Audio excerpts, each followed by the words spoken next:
have joined us virtually, those who are here, and those that are listening to us from every nook and cranny of the world.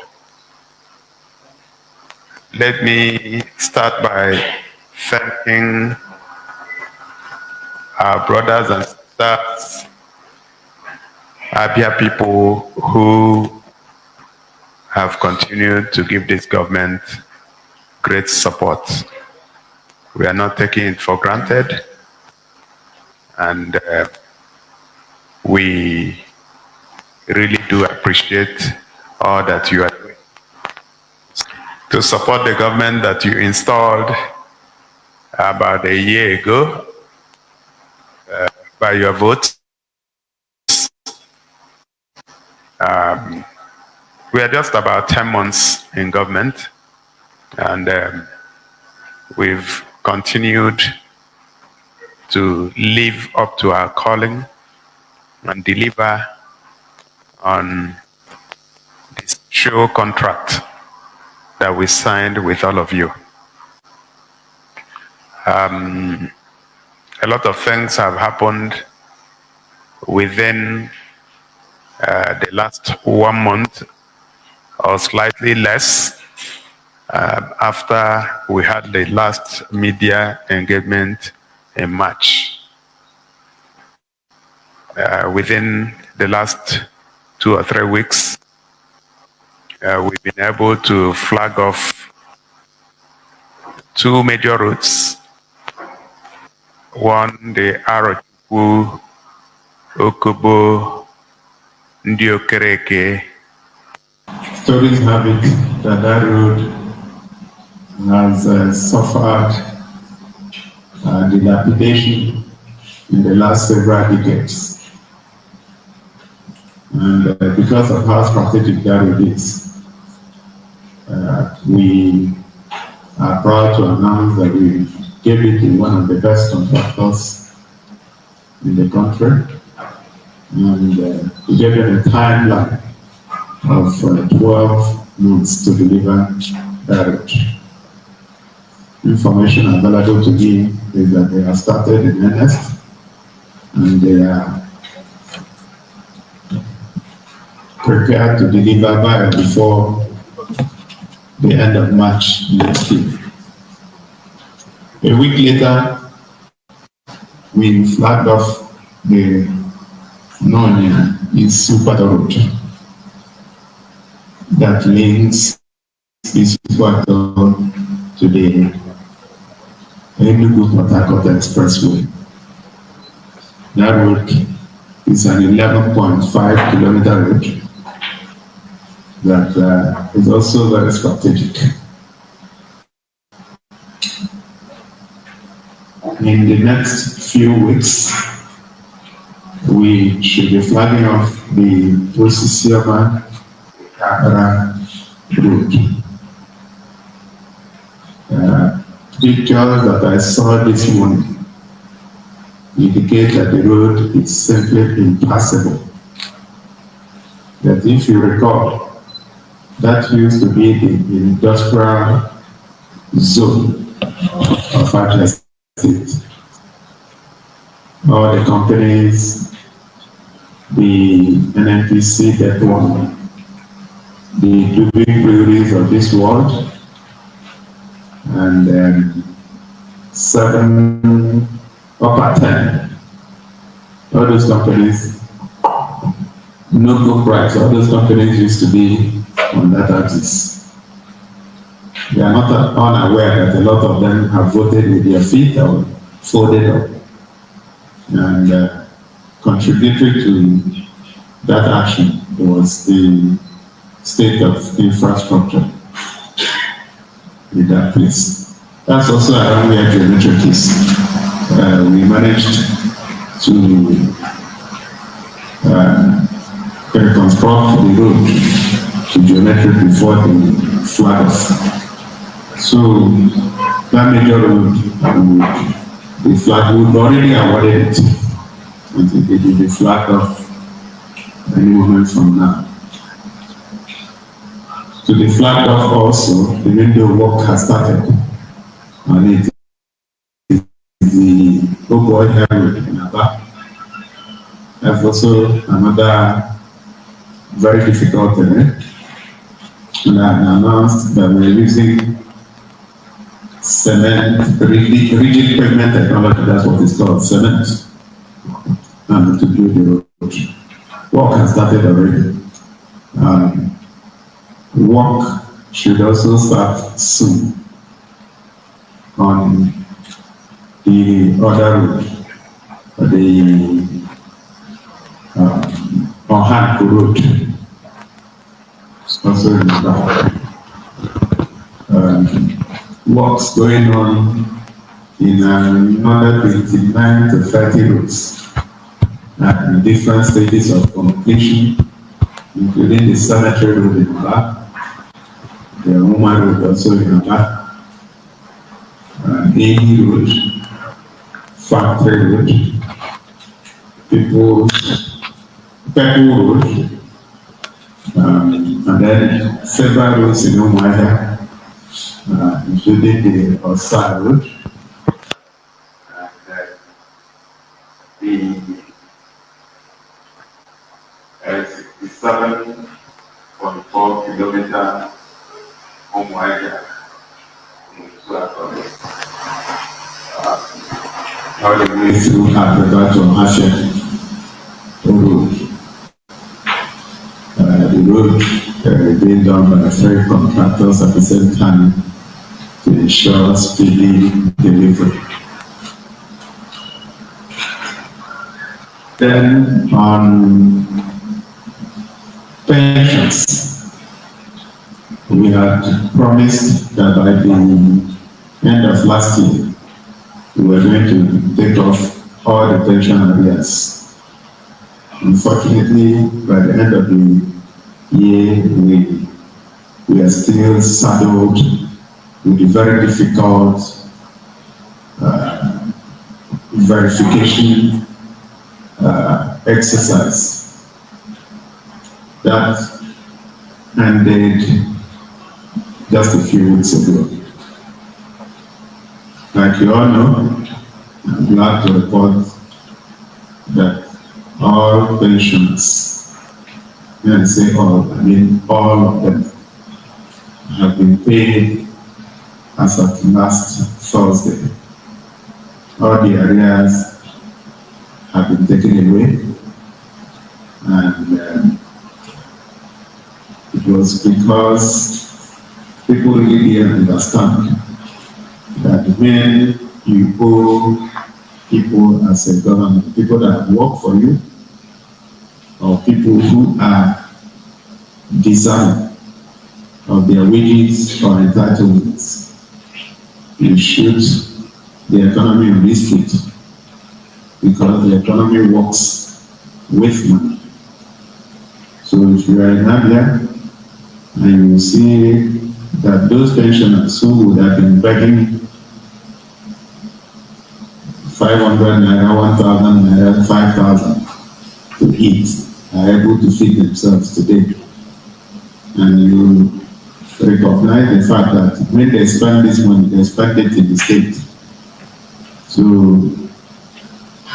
if you understand the multiplier effect of money, if you understand that supply can only happen when there is demand, and effective demand is that demand that is backed up by cash, then you will understand what we've done. So we've returned power back to those that own it, and that is the people. So I'm happy that our pensioners, close to 12,500 of them, were paid. And going forward, 100% of their entitlement will be paid as and when due. So that means that by or before the 28th of every month, as we are paying salaries and we have always paid 100% of salaries. We will also pay 100% of pension. So never again would we have a backlog of pension arrears to be paid. Some of the arrears dated back to 2014. But then that's now a thing of the past. We continue to improve on our environment, trying to make everywhere clean and decent for our people to live in. We're spending a lot of money in cutting away rubbish, clearing refuse, and ensuring that they are at safe places, distant from where people live. So I believe that if you are in Abia, you will be happy with what you see around you. My plea is that everyone should join hands to keep our environment clean. Cleanliness, they say, is next to godliness. So it's important that you support government in that area. Don't litter, don't throw rubbish around, put it in a bin, so that the Abian State Environmental Protection Agency, as they move from one location to the other, they can move them away and treat them properly. We have also started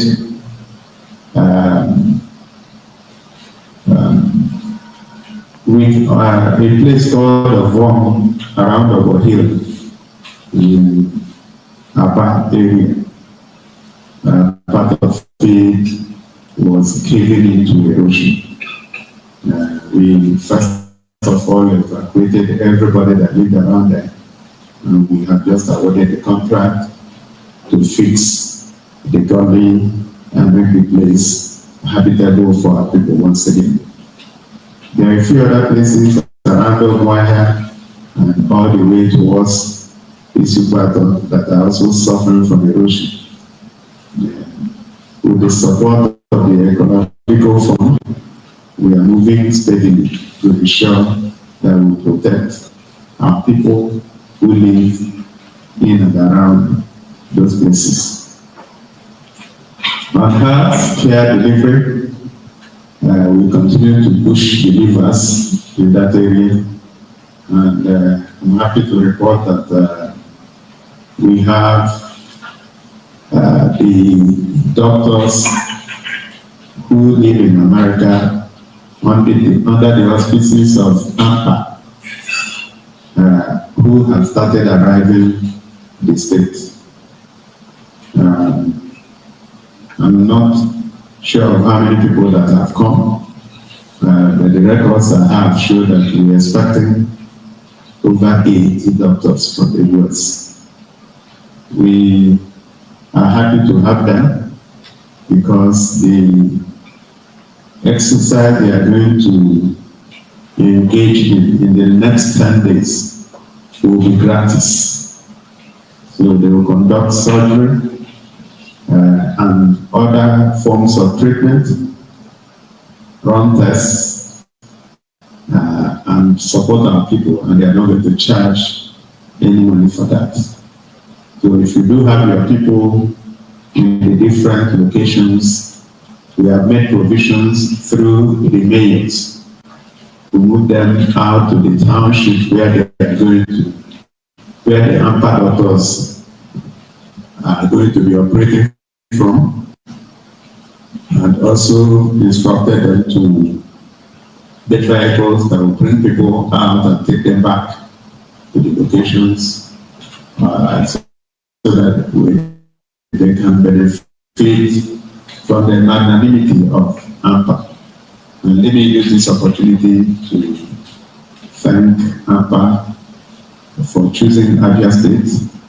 The AMPA president was on RIS TV yesterday, and she spoke exceptionally well, and I would like to thank her. And I pray that by the time they finish the successful exercise, because it's going to be successful, that they should be planning to come back again. We continue with our program of retrofitting the primary health care centers, the 15, and I think there are 948 of the primary health care centers in the state. There are 15 general hospitals, and of course our teaching hospital, Abians State University Teaching Hospital in Aba. You will recall that the second largest part of the budget was allocated to healthcare.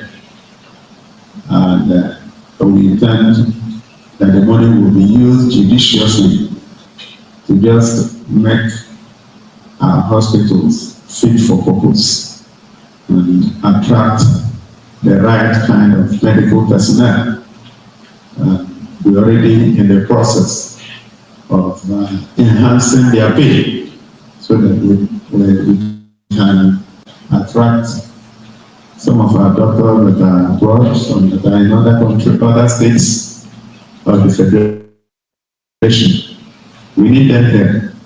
And so, between the Commissioner for Health and our team, I expect that they will come back to me any moment from now with an enhanced compensation package for medical personnel, not just doctors, but medical personnel.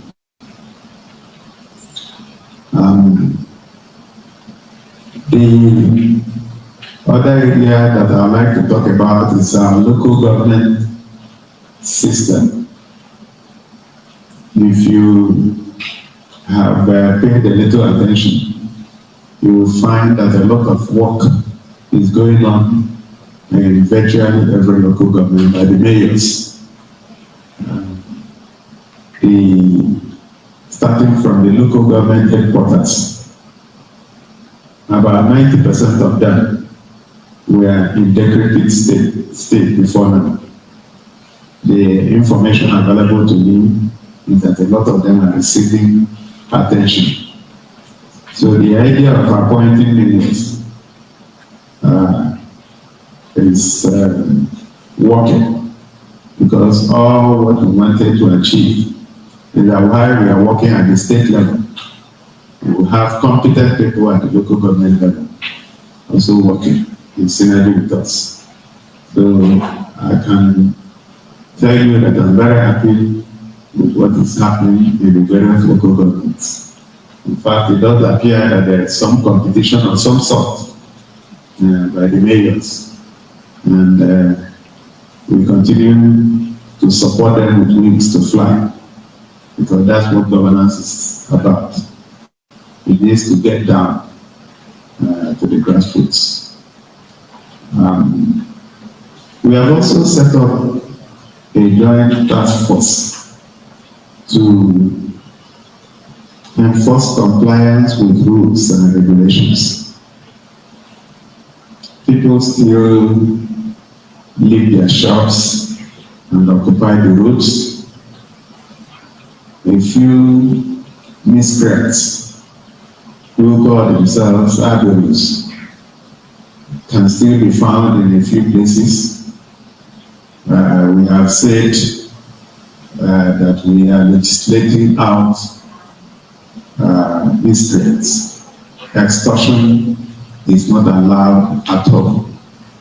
So within the week, the joint task force has been set up, and following that is also the mobile courts, which have started working. So if you go against traffic,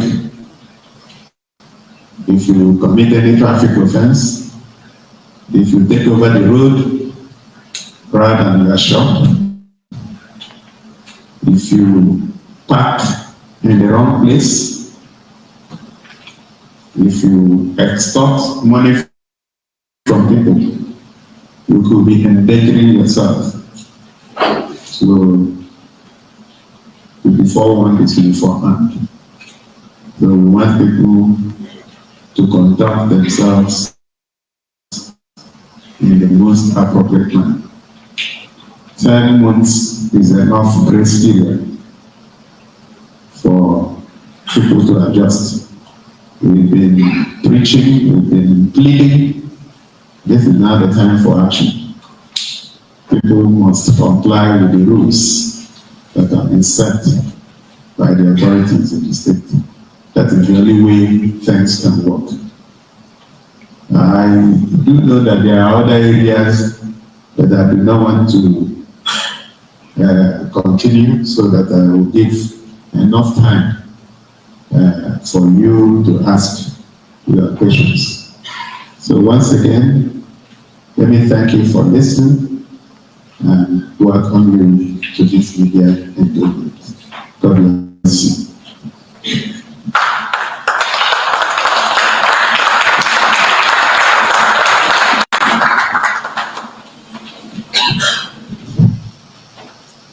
All right.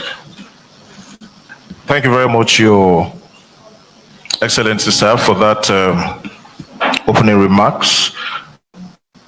Your Excellency, the Executive Governor of Abia State, distinguished colleagues, and our wonderful listeners and viewers all over the world. Good evening to you once again, and welcome to the monthly media chat with the Governor, and as you heard, tagged Governor Alex Otti Speaks to Abian.